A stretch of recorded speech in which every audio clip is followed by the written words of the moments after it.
लिखने लगे हैं। सुपरवाइज लर्निंग में डाटा नॉन होगा, लेबल गिवन होंगे, इसका मतलब जो क्लासेस हैं वो हमारे पास गिवन होंगे।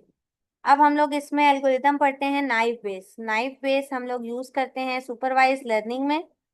अब ये हमारे पास एक एग्जांपल दी हुई है, ठीक है। अगर हम लोग इस एग्जांपल को देखें तो यहाँ पे हमारे पास एट्रीब्यूट्स दिए हुए हैं। कोई भी डाटा है उसके एट्रीब्यूट्स, एट्रीब्यूट्स का मतलब होते हैं उसके जो करेक्टरिस्टिक्स हैं। अब एज दी हुई है, एज हमें किस तरह से दी हुई है, लेस देन और इक्वल टू 30, 30 से 40 के, 31 से 40 के बीच में, फिर ग्रेटर देन 40, ये तीन है।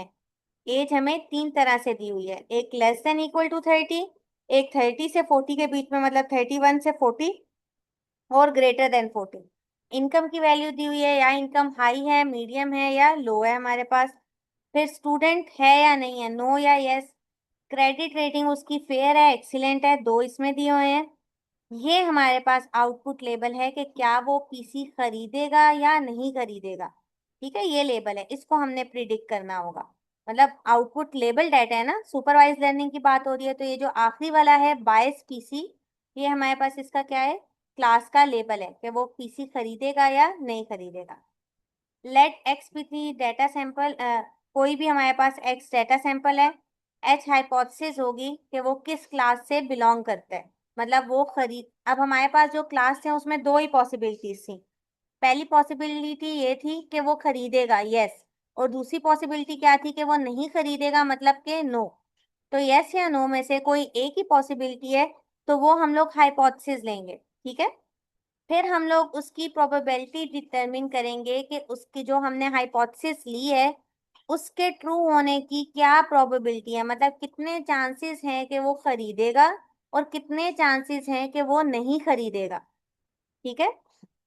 Classification is to determine probability of H of X, the probability that the hypothesis hold given the observed data sample x, के जो कोई भी सैंपल हमने लिया है क्या उसमें यस होगा या नो होगा, उसकी क्या प्रोबेबिलिटी है। p of h prior probability, initial probability हो गई। x हमारे पास क्या है, x will buy computer regardless of age and income, ये कोई भी एग्जांपल नॉर्मली दी हुई है। p ऑफ x क्या है, probability that the sample data is observe, जो भी हमारे पास टोटल डाटा है उसकी प्रोबेबिलिटी हम लोग निकालेंगे। अभी जब आगे हम कैलकुलेशन करेंगे ना तो आपको जरा और अच्छे से समझ आ जाएगी। P ऑफ x एवरेज क्या है, posteriori probability, the probability of observing the sample x given that the hypothesis hold, कि जो हमने हाइपोथेसिस ली है अगर वो होल्ड करती है तो उसकी क्या प्रोबेबिलिटी है कि x जो है वो कंप्यूटर खरीदेगा। x इज 31 to 40, और मीडियम इनकम, एज उसकी 31 से 40 है और मीडियम इनकम है। ये एग्जांपल्स के तौर पे बता रहे हैं, अब इसको देख लो। इसका थ्योरम क्या है, थ्योरम आपने याद रखते हैं। कोई भी गिवन ट्रेनिंग डाटा है एक्स, ठीक है, तो हमारे पास जो प्रोबेबिलिटी है वो क्या होती है, probability of x average, probability of H divided by probability of x.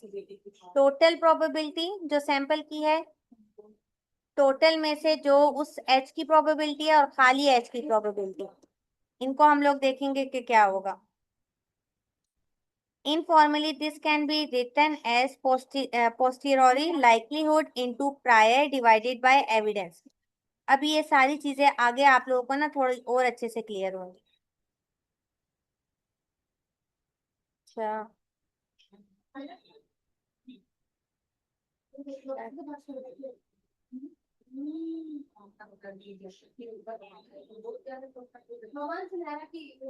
अच्छा जी। अब इसका थ्योरम हम लोग किस तरह से लिखते हैं, this can be derived from Bayes theorem, probability of c over x, probability of x over c into probability of c, जहां जहां जहां पे h था वहां वहां पे c कर दिया। ये सिर्फ थ्योरम आपको याद होना चाहिए कि ये थ्योरम है। सिंस p ऑफ x, जो हमारे पास प्रोबेबिलिटी ऑफ x है वो कांस्टेंट होगी सारी क्लासेस के लिए, तो इसको हम यहाँ से क्या कर देते हैं, रिमूव कर देते हैं। क्यों रिमूव कर देते हैं, क्योंकि जो हमारे पास सैंपल है यस या नो वो सेम है ना, क्योंकि डेटा सेट हमारे पास सेम है। अब इसको हम देख लेते हैं कि इसको सॉल्व कैसे करना है। जैसे जैसे सॉल्व करेंगे फिर आपको और अच्छी तरह समझ आएगी कि ये सारी चीजें हम लोगों ने फाइंड कैसे करनी है। अब हमारे पास दो क्लासेस हैं। क्लासेस मतलब जो आउटपुट लेवल था। अब मुझे बताओ कि जो आउटपुट लेवल हम लोगों ने पढ़ा है वो ये वाला है, इसमें कितनी पॉसिबिलिटीज थी? टोटल कितनी क्लासेस बनी हमारे पास?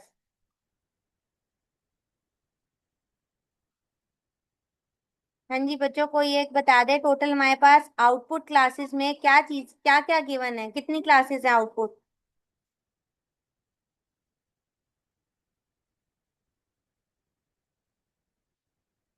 टू क्लासेस हैं, ठीक है। जो टू क्लासेस हैं वो कौन कौन सी हैं?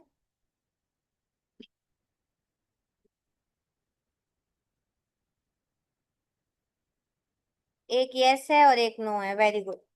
अब हमारे पास जो आउटपुट क्लासेस हैं, जो टोटल क्लासेस हैं वो दो हैं, एक है C1, एक है C2। एक को हमने यस कर दिया और एक को हमने नो कर दिया। यही दो क्लासेस है ना, या वो कंप्यूटर नहीं खरीदेगा या वो कंप्यूटर खरीदेगा। अब डेटा सैंपल, ये वो सैंपल है जो क्वेश्चन में गिवन है। ये जो एक्स है ना, एक्स हमारे पास डेटा सैंपल था जो हमने बात की थी। कह रहे हैं कि अगर age less than equal to 30 है, इनकम मीडियम है, स्टूडेंट में यस आएगा और क्रेडिट रेटिंग फेयर है, तो हमने फाइंड करना है कि क्या वो कंप्यूटर खरीदेगा या नहीं खरीदेगा। हम दोनों क्लासेस लेंगे, दोनों को कंपेयर करेंगे, जिसकी प्रोबेबिलिटी ज्यादा होगी वो हमारे पास क्या होगा, आंसर होगा। अब कुछ समझ आई है क्वेश्चन की कि हमने करना किस तरह से है, सैंपल क्या होता है, और हम लोगों ने फाइंड क्या करना है, क्लासेस क्या होती हैं। XC1 और C2 की समझ आ गई?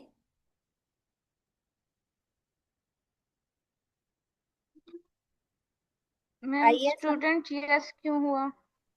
स्टूडेंट यस क्यों? ये सैंपल है। ये हमने इसमें से फाइंड करना है लास्ट वाला, बाकी तो सारा कुछ गिवन है। तो यहाँ पे ये जो क्वेश्चन गिवन है ना, ये तो ट्रेनिंग डेटा है।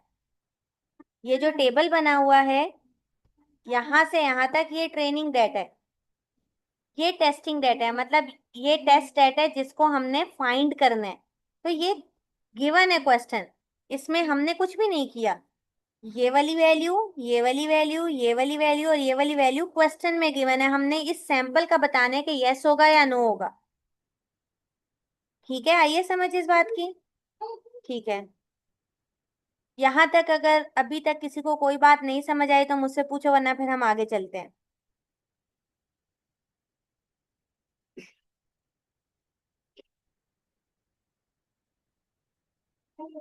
आ गई है सबको समझ?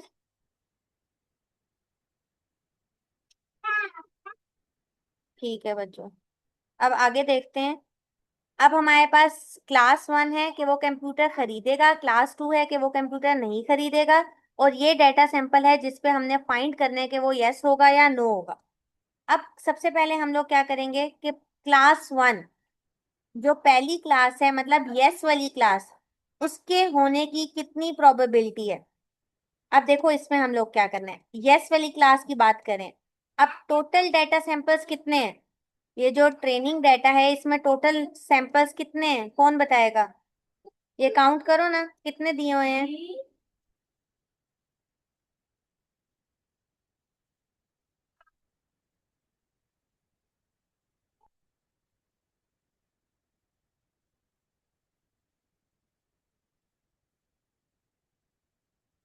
कितने सैंपल्स हैं टोटल? चैट पे किसने बताया?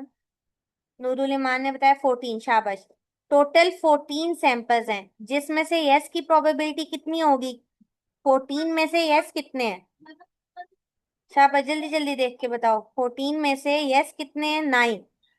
तो कितनी प्रोबेबिलिटी होगी यस की? 9/14। प्रोबेबिलिटी ऑफ यस क्या हो गया? प्रोबेबिलिटी के कंप्यूटर खरीदा जाएगा। टोटल सैंपल 14 थे, जिसमें से यस 9 थे, 9/14 ये आंसर आया। यहाँ तक क्लियर है? यहाँ तक समझ आई? फिर इसी तरह हम दूसरी क्लास की प्रोबेबिलिटी निकालेंगे। टोटल सैंपल्स 14 ही है, नो वाले कितने हैं? ये बताओ अख्तर, आप बताओ बेटा, नो वाले कितने हैं सैंपल्स इसमें से?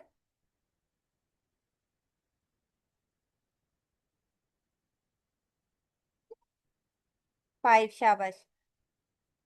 नो वाले। ये मैम सॉरी मैम, मैंने अभी ज्वाइन किया है, मेरा नेट सही से नहीं चल रहा है मैम, सॉरी। उस ओके वजह से ओके। मुझे अभी तो कुछ समझ नहीं आ रहा है मैम। अच्छा ठीक है, मैं एक दफा ना दोबारा भी रिवाइज करा देती हूँ।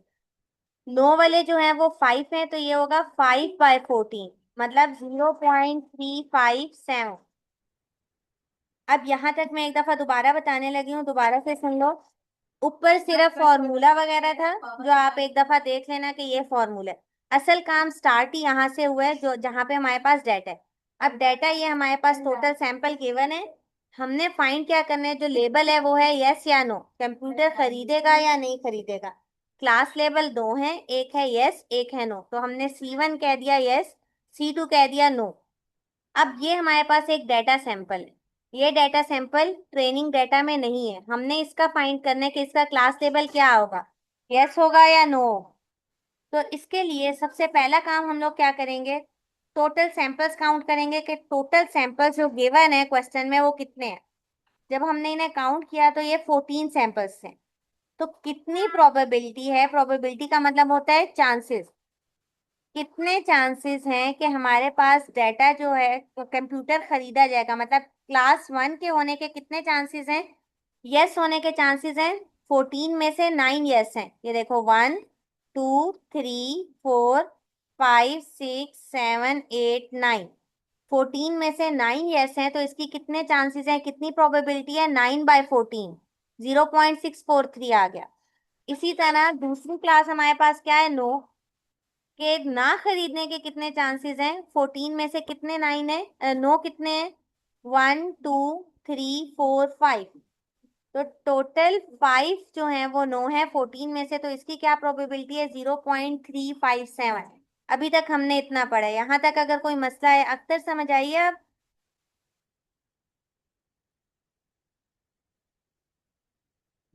जी मैम, ये थोड़ा आखिरी से, ये आखिरी फिर मेरा नेट गया था मैम, इसे ये आखिरी थोड़ा फिर समझा देने।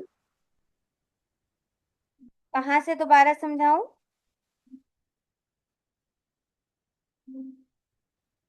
अभी जो स्लाइड ओपन किया हुआ है मैम, वही, ये थोड़ा मुझे समझा देना। अच्छा दोबारा से सुनो। हमारे पास टोटल सैंपल्स हैं, ये ट्रेनिंग डाटा है, ठीक है, जो हम मॉडल को हमने कहा था ना लेबल डाटा देते हैं, ये ट्रेनिंग डाटा है। इसके टोटल सैंपल्स हमारे पास 14 है। 14 सैंपल्स क्लास लेवल के साथ, ये हमारे पास आखिरी वाला जो है ये क्लास लेवल है। इसके साथ हमने कंप्यूटर को दे दिया, मतलब मॉडल को दे दिया सीखने के लिए। टोटल 14 थे, जिसमें से यस कितने थे, 9, और नो कितने थे, 5। तो यस होने के कितने चांसेस हैं, 14 में से 9, तो 9/14। और नो होने के कितने चांसेस थे, 5 में से 14। इन 14 में से 5 वैल्यूज नो की हैं और 9 वैल्यूज यस की हैं। तो 9/14 यस की प्रोबेबिलिटी होगी, प्रोबेबिलिटी का मतलब होता है चांस। और 5/14 जो है वो नो की प्रोबेबिलिटी होगी, 0.357। यहाँ तक अभी तक हम लोगों ने देखा। अब जो हमें सैंपल गिवन है एक्स, जिसकी हमने फाइंड करनी है वो ये है। सैंपल में क्या है हमारे पास, कि age less than equal to 30 है, इनकम हमारे पास मीडियम है, स्टूडेंट हमारे पास यस है, और क्रेडिट रेटिंग हमारे पास फेयर है। क्लियर है अब यहाँ तक। अभी हमने से प्रोबेबिलिटी निकाली है दोनों क्लासेस की, यस की और नो की, और साथ हमने ये सैंपल लिख दिया है कि जिसका हमने फाइंड करना है। अब देखो हम लोग क्या करेंगे, प्रोबेबिलिटी ऑफ यस, यस की क्या प्रोबेबिलिटी थी ये हम निकाल चुके हैं, 0.643। प्रोबेबिलिटी ऑफ नो 5/14, ये हम निकाल चुके हैं, 0.357। Compute X over C for each class. अच्छा, अब हम लोग क्या करते हैं, एक एक सैंपल में से एक एक चीज लेते हैं, उसको यस के साथ और नो के साथ उनकी अलग अलग प्रोबेबिलिटी निकालेंगे। जिस तरह अब हमारे पास सैंपल की पहली क्या चीज है, age is less than equal to 30। सबसे पहले हम क्या ले लेते हैं, एज ले लेते हैं। Probability of age less than equal to 30, खाली बेशक प्रोबेबिलिटी ऑफ एज लिख दो, ठीक है। प्रोबेबिलिटी ऑफ एज, जब हमारे पास आंसर क्या आ रहा है, यस आ रहा है, मतलब क्लास C1 आ रही है, ठीक है। इसकी प्रोबेबिलिटी निकालते हैं। अब ये देखो, इसमें हमने क्या देखना है, अब हमने देखना है कि जो यस वाले हैं उसमें कितने ऐसे, टोटल यस वाले कितने थे ऊपर? जल्दी से कोई बताए, टोटल यस वाले ऊपर कितने थे डाटा में? तो मैं 9। 9 थे। तो नीचे क्या आ जाएगा? 9 आ जाएगा। अब इन 9 में से कितने ऐसे थे जिनकी एज लेस देन और इक्वल टू 30 थी? मतलब ये जो गिवन है ना, यस वालों में से देखो कितनों की age less than equal to 30 है। जल्दी से डाटा से देख के बताओ। सिर्फ यस वालों को देखना है, यस वालों में से कितनों की age less than equal to 30 है?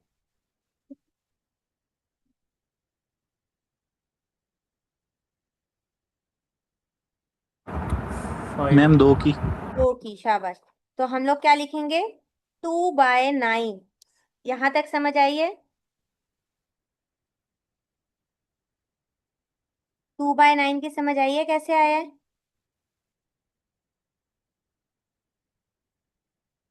पहला सैंपल में ये एज दी हुई है ना, age less than equal to 30 दी हुई है, तो इसको हम यस पे पहले चेक करेंगे। टोटल यस थे 9, जिनमें से 2 की एज जो है वो लेस देन इक्वल टू 30 थी। तो ये हमारे पास क्या आ जाएगी? Probability of as when C1 है यस, तो ये आ गया 0.222। अब इसी की probability of as when C2। अब टोटल नो के कितनी क्लासेस थी? टोटल नो कितने थे?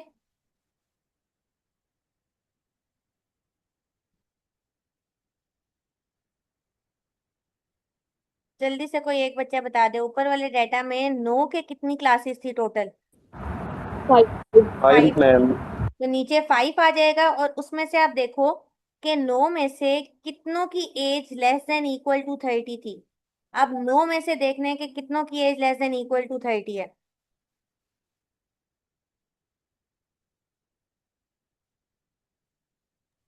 3 की। 3 की। तो ये क्या आएगा? 3/5, मतलब 0.6। ठीक है, ये पहली चीज हमने दोनों के साथ कंप्यूट कर दी। पहली एज थी, ये एज हमने यस वाले के साथ भी कर दी और नो वाले के साथ भी कर दी। अब इनकम देखते हैं। अब इनकम में भी मीडियम लेंगे। मीडियम को पहले यस वाले के साथ देखेंगे, फिर नो वाले के साथ देखेंगे। अब जी सैफुल्लाह क्या कहना चाह रहे हो? मैम मेरा नेटवर्क का इशू मान रहा है, बस बार बार डिस्कनेक्ट हो रहा है, तो मैं चले जाऊँ? ठीक है, चले जाओ। अच्छा, अब हम लोग इनकम देखते हैं, मीडियम। अब हम लोग इनकम की बात करें। इनकम जब क्लास 1 हो, क्लास 1 यस वाली थी। अब मीडियम इनकम देखो, टोटल यस वाले कितने थे? जल्दी से कोई भी एक बच्चा बता दिया करे।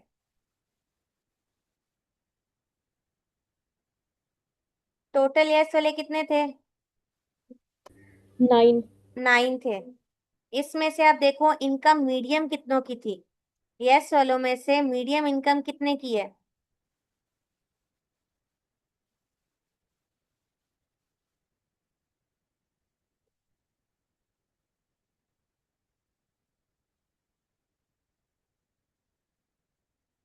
कितने की है?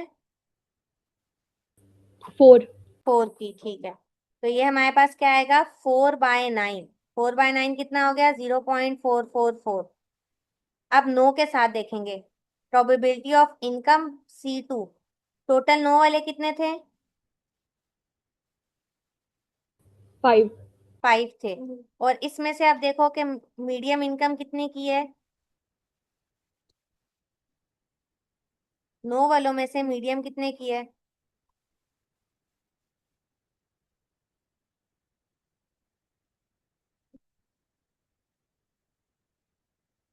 2 की है।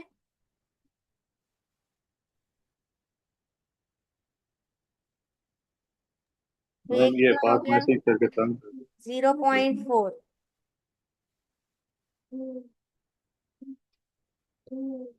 ठीक है। अब ये दूसरी चीज भी हमारे पास हो गई। एज वाला हमने कर लिया यस और नो के साथ, अब हमने इनकम वाला भी कर लिया यस और नो के साथ। अब तीसरा हम करेंगे स्टूडेंट यस और नो के साथ। ठीक है, पहले स्टूडेंट यस। स्टूडेंट यस होने, टोटल यस में से कितने स्टूडेंट यस हैं? तो हम लोग करेंगे P/S/C1। स्टूडेंट यस और C1, टोटल कितने हैं? 9 है। यस वाले 9 है। अब इनमें से देखो स्टूडेंट यस कितने हैं, यस वालों में से कितने स्टूडेंट हैं। ये 1 हो गया, ये 2 हो गया, ये 3 हो गया, ये 4 हो गया, ये 5 हो गया, ये 6 हो गया। 6 है, तो ये 6/9 आएगा। ये आंसर आता है 0.667। और फिर प्रोबेबिलिटी ऑफ स्टूडेंट नो के साथ देखेंगे। टोटल नो वाले 5 हैं, जिनमें से आप देखो स्टूडेंट्स कितने हैं। नो में नहीं, ये नहीं है, ये भी नहीं है, एक है, एक ही है। तो ये हमारे पास आएगा 1/5। 1/5 होता है 0.2। यहाँ तक क्लियर है? ठीक है, शाबाश। अच्छा, अब आगे देखो। ये वाला भी हमने कर लिया, ये भी हमने कर लिया, ये भी हमने कर लिया। अब हमने क्रेडिट रेटिंग वाला देखना है, क्रेडिट रेटिंग फेयर। तो इसमें भी पहले हम लोग क्या करेंगे, यस वाले के साथ देखेंगे और फिर हम लोग इसमें नो वाले के साथ देखेंगे। तो क्रेडिट रेटिंग के साथ अब हम लोग देखते हैं, probability of credit rating by C1। मतलब क्रेडिट रेटिंग फेयर हो और कंप्यूटर खरीदा हो। टोटल यस वाले कितने थे, 9 थे, जिसमें से आप देखो फेयर कितने हैं। यस में देखो फेयर कितने हैं, 1 2 3 4 5 6। कितने हैं, 6/9। तो ये हमारे पास हो जाएगा 0.667। फिर हम लोगों ने नो के साथ देखना है। टोटल नो वाले कितने थे,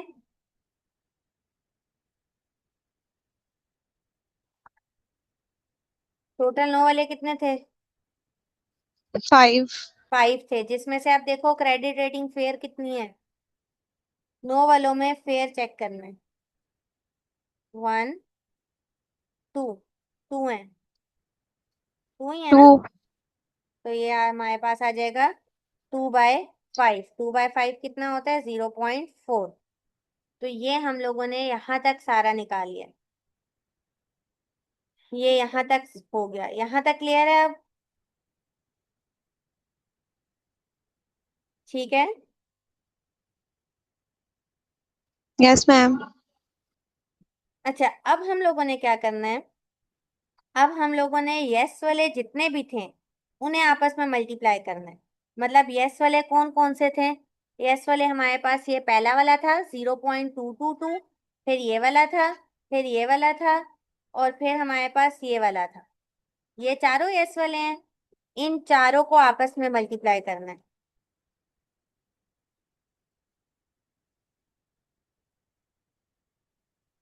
ठीक है, इन चारों को आपस में क्या किया, मल्टीप्लाई किया। कौन से चार, जो यस वाले हैं। ठीक है, इसी तरह नो वाले चारों को भी आपस में मल्टीप्लाई करना है।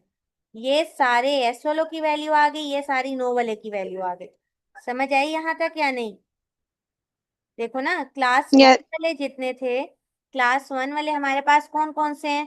क्लास 1 वाले हमारे पास हैं ये वाले, मतलब C1 वाला, ये वाला, ये वाला, ये वाला और ये वाला। इन चारों को आपस में मल्टीप्लाई किया, ये आंसर आया। फिर नो वालों को इसी तरह, नो वाले कौन से थे, C2 वाले, ये वाला, ये वाला, ये वाला और ये वाला, इन चारों को आपस में मल्टीप्लाई किया, ये आंसर आया। यहाँ तक क्लियर है? Yes ma'am. ओके। फिर अब हम लोगों ने क्या करना है, 0. ये शुरू वाली तो ये सेम वही वैल्यू है ना, ये भी आगे भी ये सारा कुछ वही है। अब हम लोगों ने ओवरऑल देखते हैं। ओवरऑल हम लोग कैसे, ये वाला और यहाँ तक तो हम लोग निकाल चुके हैं। अच्छा, इसके आगे हम लोगों ने करना है कि जो ओवरऑल ये वाली प्रोबेबिलिटी थी 0.643 वाली, ठीक है, इसको मल्टीप्लाई करना है 0.044 से, और नो वाली को मल्टीप्लाई करना है इससे। इनको आपस में हम मल्टीप्लाई करेंगे, जोन सा ग्रेटर होगा वो वैल्यू आ जाएगी। इन दोनों में से बड़ा कौन सा है, यस वाला बड़ा है, तो आंसर यस आ गया। ये हमारे पास पूरा जो थ्योरम है वो कंप्यूट हो गया।